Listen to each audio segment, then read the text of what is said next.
today on CityCast Madison.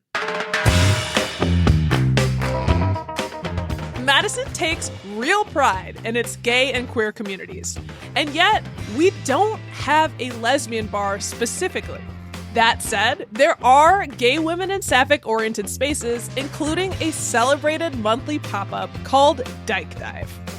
We sat down with DJ and co-organizer of Dyke Dive, Sarah Akawa, to learn more about the regular gathering and how it serves Madison's queer folks. It's Wednesday, May 8th. I'm Bianca Martin, and here's what Madison's talking about.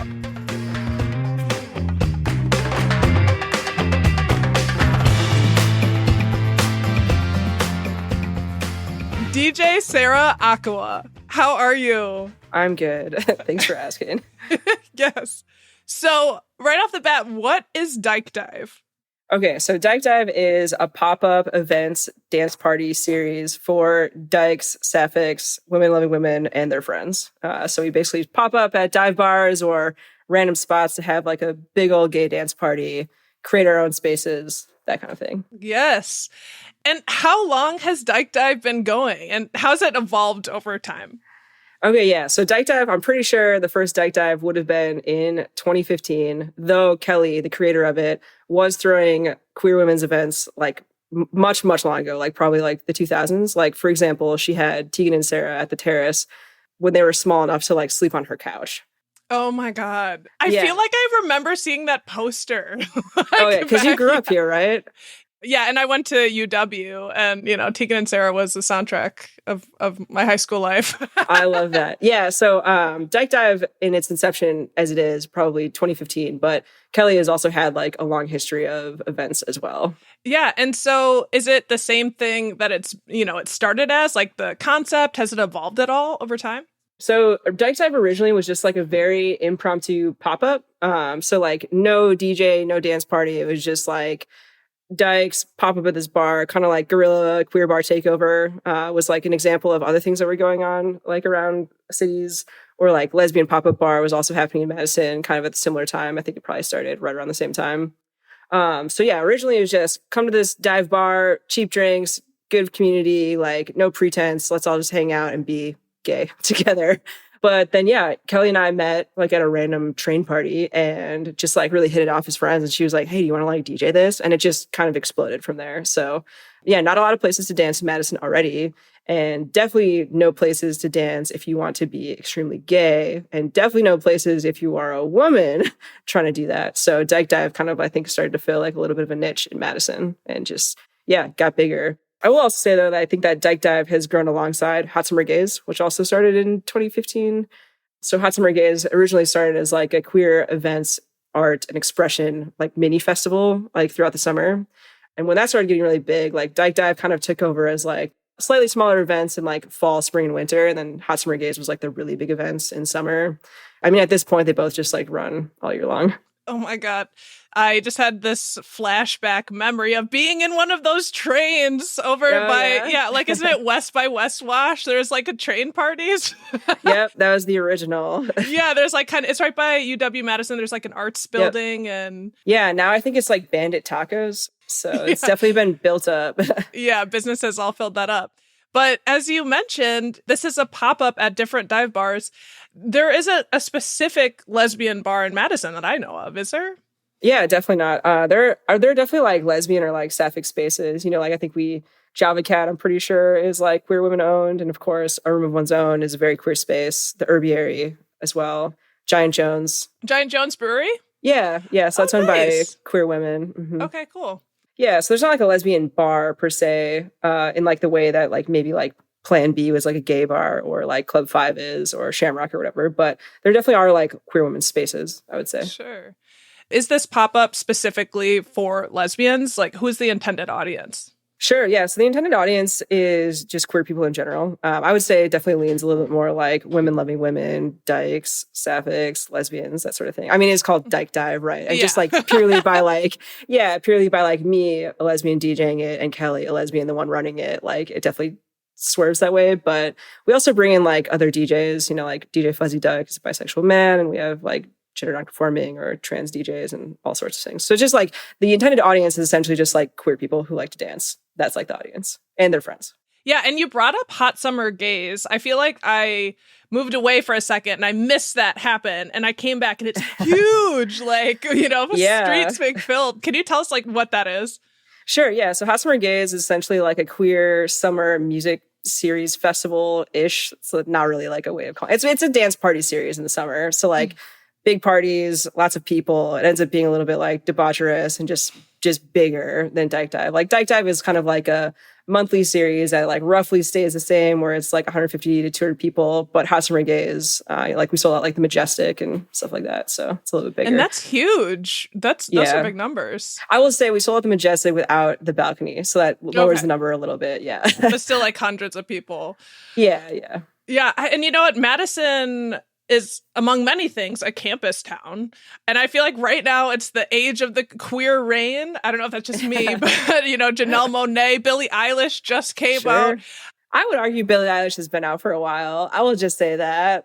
You can teach me. I'm under a rock sometimes. So Billie's been out, but, it's a moment. It's a really good moment. And I feel like younger generations more than ever maybe are, identifying as queer and non-binary. It's just like a much more open space. And also, folks, I imagine like exploring their identity. Is Dyke Dive kind of a safe space for that? What would you say? I could say it is for that, but I would be curious what other people say. But I guess I do get feedback from people, like I think like throughout the years, it's been like very touching to hear back from people that maybe went to school here or just like popped in for an event. And like, like for example, at the last event we had, the like Chapel Roan appreciation party, which if you aren't listening to her music, you need to. It's so good. How do you spell it? It's Chapel Roan. So it's CHAPPELROAN. It's two names. Yeah. Okay. But yeah, the album, The Rise and the Fall of the Midwest Princess is like the best. You just, if you are into queer music right now and some of the people you listed, you'll love it. And she's from the Midwest, so it's just amazing. But yeah, like, I don't know, there's like nothing more touching than like running into two people who are like, hey, like, are you the DJ? And like, we came to one of your events super randomly, like not knowing anybody 2 years ago, and now we're married. And I'm like, oh my God, like that's the cutest shit I've ever seen. My God. Yeah. And I was like, can I take a picture of you for like when I'm sad? I could like look back, or like days I don't want to DJ, like, oh yeah, like this is like very meaningful to people. Yeah. And I mean, because you do a lot of work. I mean, it seems like a labor of love, obviously, but pulling these spaces together specifically to be intentional spaces, and you do it all over town. Like, what is that like? Yeah, for sure. I mean, I will say now it's a lot easier. Just like, I think I've been doing events in Madison for like a decade, like originally at Plan B and then like kind of underground pop-up stuff. But like, yeah, it's a lot easier now. Like, it is interesting seeing like the sways of like queer being a moneymaker for some bars now. Like, it's very odd, but it's a lot easier now, I will say. I think originally it was like a little bit difficult to get people to agree to like let me come to their bar and use it. But like after so many years of like there's no issues and like, oh, your crowd is the best and like they tip well and there's never fights and stuff isn't broken and like everyone's so kind. Like at this point it's really easy to get venues to want to work with us. And like, I don't know, it is interesting now, like venues will approach me and like, hey, will you throw any of your events here? And I'm like, okay, but like, what are you going to offer us? Like, do you have queer staff? Are you going to have like gender neutral bathrooms? Like, what are you offering? So it's nice to have a little bit more sway to be able to push venues to be a little bit better. And I feel like there was probably a moment not too long ago when if you came into a dive bar or place like that, you'd probably have to put up a piece of paper over the bathrooms to say this is a space for everyone. Oh, yeah. I mean, we're definitely still doing that. It is cool, though. Like the Wisco, for example, like Hannah, the owner, is like my favorite. Like she took it upon herself to like make the gender neutral signs, and like they're single stall bathrooms. Like there's no reason to not, but like, I don't know, it's cool to see like just the buy-in from her. And like, she has so many like queer staff already that it just made a lot of sense for us to work with them. Yeah, the Wisco's so great, especially for the Jell-O shots. I have not had one of those in a very long time. Neither have I. I believe you. The Wisco over on Willie and Patterson. Yeah. They also have like a great like volleyball court outside. Yeah. So Kelly has been playing at the Wisco for like 20 years, like an all queer women's team. So yeah, it's just like a long history of like, I guess collaboration between the Wisco and Dykes. It's a Dyke dive. It's a good Dyke dive. Mm-hmm.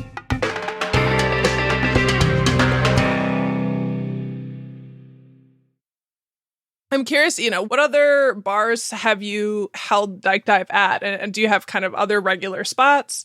Or are you really always trying to try somewhere new? What's the lay of the land? So previously we used to like pop up all over, but after a while you're like, okay, this space works a little bit better. This space isn't big enough. So yeah, the Wisco is definitely one of our main spaces. And Rabinia Courtyard, of course, is another one that we work with all the time. Right on East Wash. Yeah, right on East Wash. Yeah, love the owners there. They've been so good to us. Like one of the original like huge parties I had there was when they were like switching ownership and it was like the building was about to be empty. And that was like one of my parties, my favorite ones, thinking back on that, because we just like took over the entire space and it was like a queer only space and like art everywhere. They're just like, it doesn't matter, like put holes in the walls, we're not gonna be open. And obviously they stayed open. So sorry.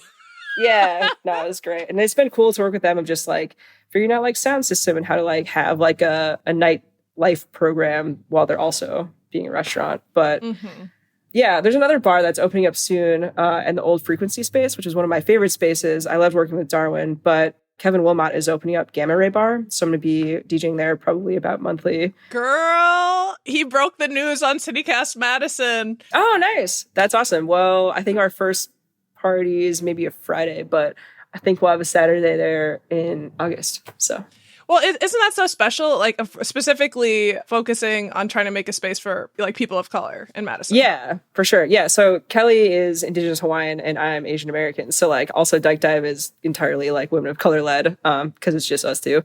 But yeah, it's cool to like work with bars that also understand that, like Rabinia, one of the owners, is a person of color. So that's helpful in just like kind of understanding like what it's like to be a marginalized person in Madison.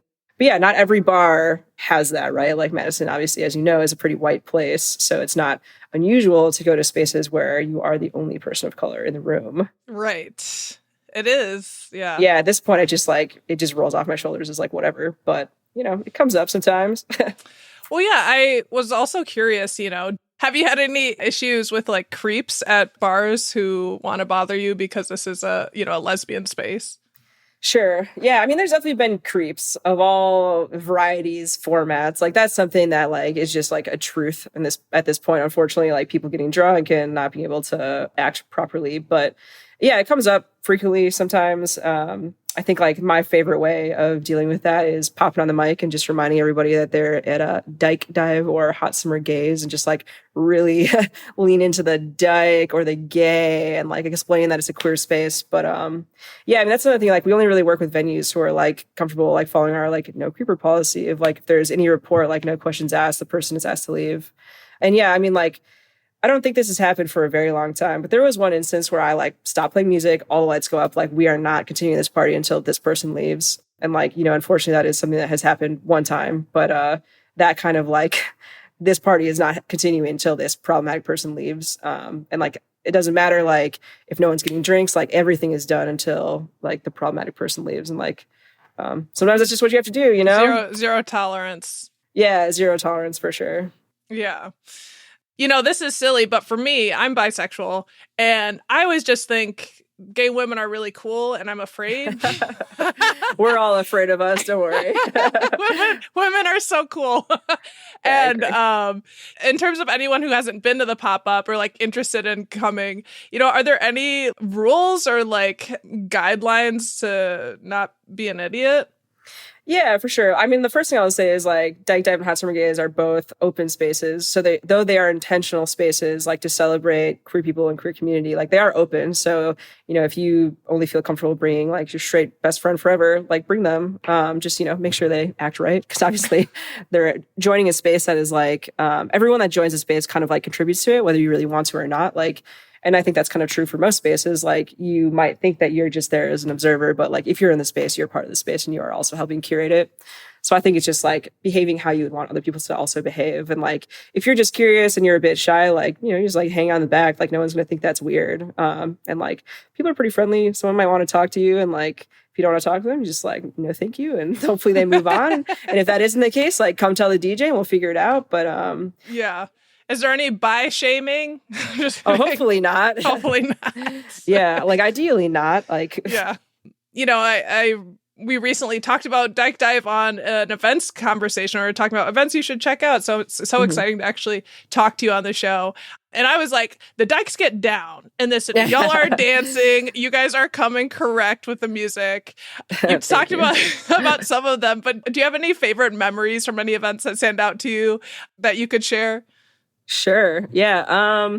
So many of the events are like just like very solid. And I think that some of them like probably stick out to me for like more like personal reasons of like if I was going through something, because like as much as like these spaces mean a lot to people that go to them, and it like might be the first time they're ever like being perceived out publicly as queer, is like I think when I first moved to Madison, I started doing events. It's because I was just like lonely, you know, like didn't have any queer friends. And like going to like certain bars, I was like, oh yeah, this is just like not for me. Like whether it was for like men or it was like creepers or whatever. And obviously it's a very different time. It's like 2012. But like, yeah, when like that event goes off super successfully and like you are DJing, then you just like, you have that like moment of clarity and you like look out and like see everybody enjoying themselves and like being just like very gay and like people wearing like whatever they want and like fake nails out to here, like whatever makeup or just dancing or chilling or meeting new friends. Like they're, I don't know. I think it's like a very special feeling of like, oh yeah, like I was lonely and I wanted this community and like, here it is.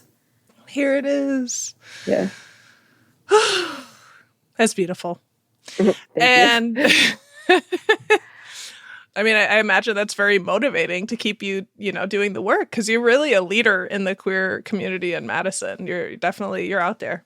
Yeah, I mean, I don't know. I think it's like, you know, I want people to have fun. I want people to have a good time. I want them to have like spaces to express themselves. Like, I know nightlife isn't for everybody, but it is something that I really enjoy. So like that should be something that people have access to if they're seeking it, you know? Yeah.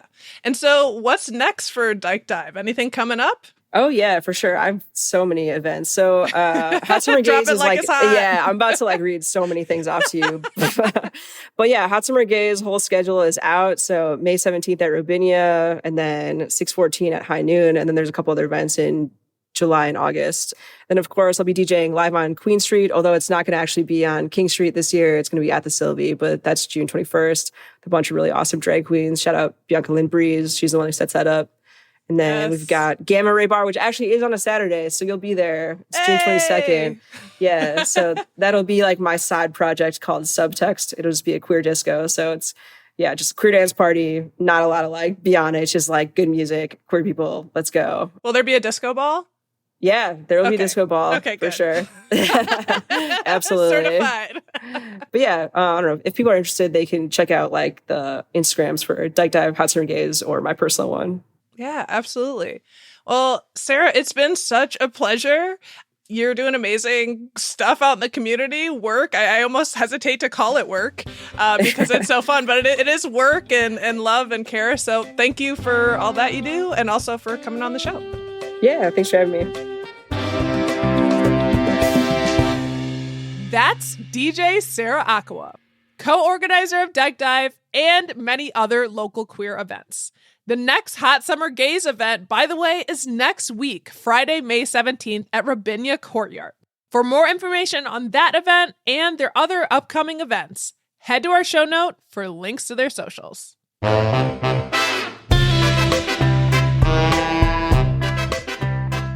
That's all for today here on CityCast Madison. I'm Bianca Martin. If you enjoyed the show, why not share this episode with your closest gay friend who loves to get their dance on? We'll be back tomorrow morning with more stories from around the city. Until then, take a gay leap forward.